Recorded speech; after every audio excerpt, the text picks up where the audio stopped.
Wait. Hold on a second. You said you were fine with it. I never said I was fine with it. I said it was fine. Those are the same thing. They are exactly the same thing. They are absolutely not the same thing. One means I'm happy with the situation. The other means I'm tolerating the situation. So when I asked you, are you fine with this? And you just said, it's fine. You meant something completely different? Yes, completely different. 100%. Right. So what you're telling me is that the word fine is doing an incredible amount of heavy lifting in this relationship. What I'm telling you is that if you had been listening properly, you would have heard exactly what I meant. Okay, that is a conversation we can definitely continue later. But for now, welcome. This is Mr. and Mrs. Oxford. And you just heard a perfect example of communication breaking down, even between native speakers. You see, last week, we made you a promise. We said we were going to show you exactly how native speakers use repetition and echo in real conversation.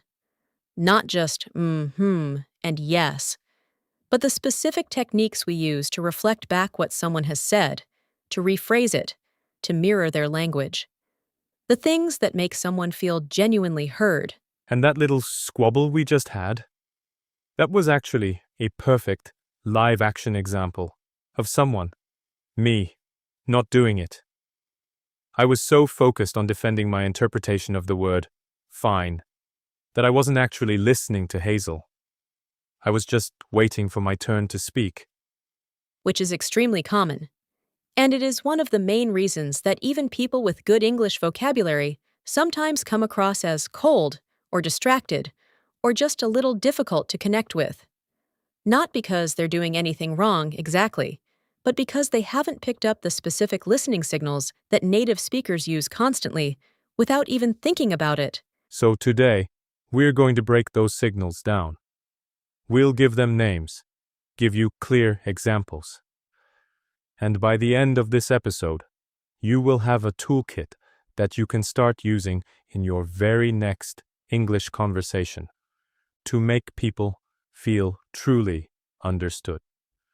Let's start with the most fundamental one. We call it an echo response, and it is exactly what it sounds like. When someone tells you something, instead of just saying yes or okay, you repeat a key word or a short phrase from what they said. That's it. That's the entire technique. Let me paint you a picture. Imagine someone says to you, I just got back from 3 weeks in Japan. 3 weeks. Wow, that's amazing. Was it your first time? Did you hear what JD did there? He didn't just say, oh, cool or nice. He picked up the specific detail, 3 weeks, and reflected it straight back. 3 weeks! With a little burst of surprise in his voice. And what that does is it signals, I heard you. Not just the general idea of your trip, but the specific detail you shared. It tells the other person, this particular piece of information was interesting enough that I held onto it. Native speakers do this constantly, unconsciously. Someone says, I've been really stressed lately. You say, stressed? What's been going on? Someone says, we finally moved into the new flat. You say, you finally moved. How is it? Notice something crucial about how that works. The echo is short. It's not a full sentence.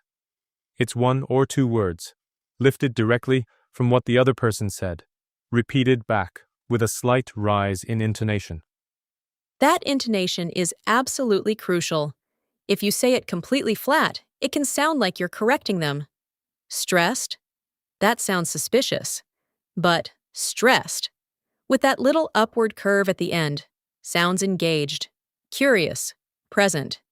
It signals, tell me more. Let's do another live one. Hazel, give me something. Okay, my sister just told me she's thinking of moving to Canada. Canada? Wow. Is she planning to stay permanently or just for a while? Perfect. He echoed Canada with a questioning tone. It immediately invited me to say more. It signaled, I heard that important word. I'm curious. Keep going. Now, here's the thing about echo responses. They work in every kind of English conversation. Informal chats, workplace meetings, first dates, catching up with old friends. They're not a trick. They're a core part of how English speakers show genuine engagement. And the reason most learners don't use them is simple.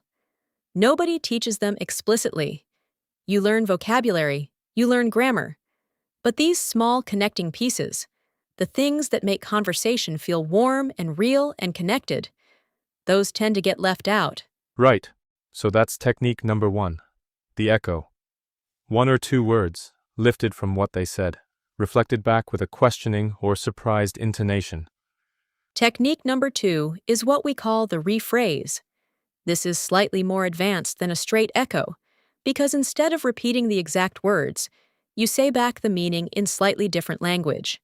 You're trying to capture the essence. For example, someone says, "I've been working on this project for 6 months, and my manager just completely changed direction." So after all that work, they just started over? See what Hazel did? She didn't repeat my exact words. She summarized the emotional core of what I said. After all that work, they just started over and reflected it back as a question. This does 2 powerful things. 1, it shows you understood not just the facts, but the feeling behind them. 2, it gives the speaker a chance to confirm or correct, because sometimes when you rephrase, you get it slightly wrong, and that is actually perfectly fine. In fact, getting it slightly wrong can be incredibly useful, because then the speaker says, "Well, not exactly. It's more like," and they go deeper. They clarify. The conversation goes further than it ever would have with just a yes or okay. Let's practice that. JD, tell me something. All right. I've been trying to get more sleep, but I keep waking up at 3 in the morning, and I just can't switch my brain off. So, it's not that you can't fall asleep easily. It's more that something's keeping you awake in the middle of the night. Exactly. Yes, that's exactly it. And there it is. I rephrased, not perfectly actually, and JD confirmed it. That confirmation, that exactly, yes, that is one of the most satisfying moments in a conversation. When someone feels truly understood. And as the listener, when you rephrase, and the other person says, "Exactly," or "Yes, that's right," or "Precisely," you know you've genuinely connected. You haven't just heard the surface, you've heard underneath it. Technique number 3 is what linguists sometimes call a minimal response. We prefer to call it a mirror beat. It's the shortest of the 3 techniques, but in some ways, the most powerful. A mirror beat is a tiny verbal signal that shows you're following along. Things like, "Right. Yeah. Of course. I see. Exactly. Totally. Absolutely. Fair enough. Oh wow." These little words and sounds, placed at exactly the right moment, keep the conversation flowing and show you're still present. The key word there is placed. It's not about making noise to fill silence. It's about placing your mirror beat at the natural pause point in what someone is saying, the end of a thought, after a key revelation, after they've explained something important. Let me show you the difference. Here's a version with no mirror beats. So we finally found a flat we loved, and we put in an offer, and they accepted. And now we're just waiting to hear back about the mortgage. That's good. Now here's the exact same story with mirror beats placed properly. So we finally found a flat we loved, Oh, nice. and we put in an offer, and they accepted. Oh, brilliant. And now we're just waiting to hear back about the mortgage. Right, yeah, fingers crossed. That must be exciting. Completely different feeling, right? In the first version, I was just waiting for my turn to respond. In the second, I was in it with you. Every little reaction told you, I'm here, I'm following, I'm interested. And this is something you can practice entirely on your own, just by watching real conversations. Films, TV series, podcasts. Listen specifically for these small responses. You'll start hearing them everywhere. And once you hear them, you'll be able to use them naturally yourself. One more thing about mirror beats. They vary a lot by region and by formality. In a relaxed British conversation, you'll hear lots of, "Yeah, right? Exactly. Fair enough. Of course." In a more formal setting, A meeting, for example. You'd lean more towards, I see. Absolutely. Understood. That makes sense. And the same is true in American English, Australian English, Indian English. The specific words change, but the core function is the same. Little signals that say, I'm listening, keep going, I'm with you. Now, let's put all three techniques together in one longer exchange. And this time, we want you to listen out for the echoes, the rephrases, and the mirror beats. Ready? Ready, I'll start. Go for it. So I've been thinking about leaving my job. I've been there for 4 years now, and I don't feel like I'm growing anymore. 4 years and you're not growing? Right, I mean, I like the people. And the money is okay. But I just feel a bit stuck. Right. So it's not that anything's gone wrong exactly. It's more that things have just stopped moving forward. Exactly, yes, that's exactly it. Yeah, I get that. Have you got any sense of what you'd want to do instead?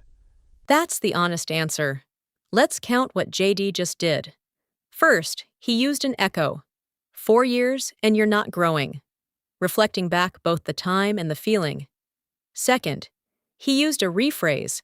Things have just stopped moving forward, capturing the emotional truth of what I said. Third, he scattered mirror beats throughout. Right. Yeah, I get that. And he ended by moving the conversation forward with a natural, open question. And what I didn't do was give advice.